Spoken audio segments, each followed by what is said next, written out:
So we thank the Lord for His providence. It's not an indifferent occasion when we have a Holy Mass in the house itself. And I've noticed actually always with the travelling community that you take pride in your house. This is well kept, always put there, everything in order, clean, choice articles, and always these holy presences.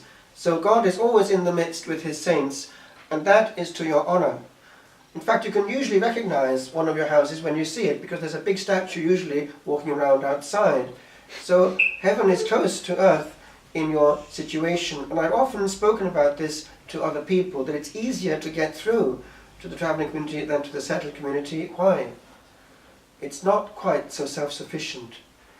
Pride, having got there, and all the rest of it, deflects grace. Now, you have values which you want to hang on to. I see a lot of you are young, therefore the whole future is ahead of you. Don't lose those values. The family and this bonding amongst yourselves. You always have lots and lots of cousins around. Now, all I can say is watch it with regard to the young ones. I think you know what I mean. It's not the same as even 40 years ago. Right now, it's all out there to get them, and as early as possible. So just be one step ahead, you young parents. Warn them. Internet and all that's out there.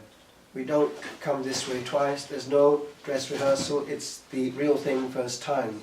And we can botch it forever by the wrong company and what that leads to. The Gospel talks about the fruits of the various trees.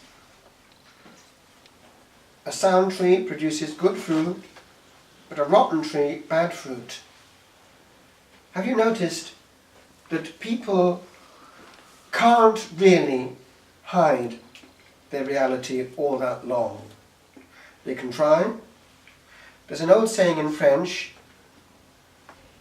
chase the natural, chasser le naturel, that is, send it away like a horse. Et il revient au galop, and he comes back at a gallop. In other words, when we're off guard, the truth, our truth comes out. Having said that, one can educate oneself. One doesn't have to always be bestial and react without any self-control. One can educate a person to think twice before saying and doing certain things. But deep down, the tendency will be there, either to be thoughtful and kind or to be selfish. And that actually will come out, usually, over a life pattern. A certain type of person is by nature, for instance, aware of other people's pain, thinks of it, looks after it, and that, even should they abandon certain things, the practice of the faith, whatever it might be, will still come to the surface. Another person who, even from childhood, is all for me, for me, for me, for me, even in marriage, will perhaps carry on in the same mode. All for me, all for me. And the husband or the wife is all for me. So, again, patterns emerge, re-emerge. There's another one which comes out spontaneously and which indicates what kind of tree we have to do with. It's this. What does a person willingly talk about? Out of the abundance of the heart, the mouth speaks. Abundance is overflowing, abundare. And if inside we are interested in food, horses, war, football, women, then a lot of our conversation will go in that direction. Spontaneously, therefore, you can detect something of the tree inside. A person who has a greater ability to talk about all kinds of things to anyone is actually far better company. Cultivate that now, especially young people, as you go through life. Don't waste all these times you have together in interaction. Enjoy each other's company by cultivating, for instance, the capacity to tell a good story.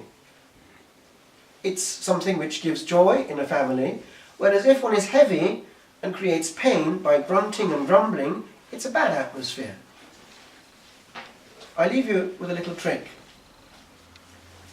Before saying something, have the gut reaction of filtering. Some people go through life saying everything that crosses their mind. There's no filter. They're immature. You can actually limit the damage of even a painful character by having a good filter system in your mouth. Think twice. Is this word now going to heal or harm? Give joy or pain? Believe you me, any pain caused comes back. We feel it, and it causes a bad atmosphere.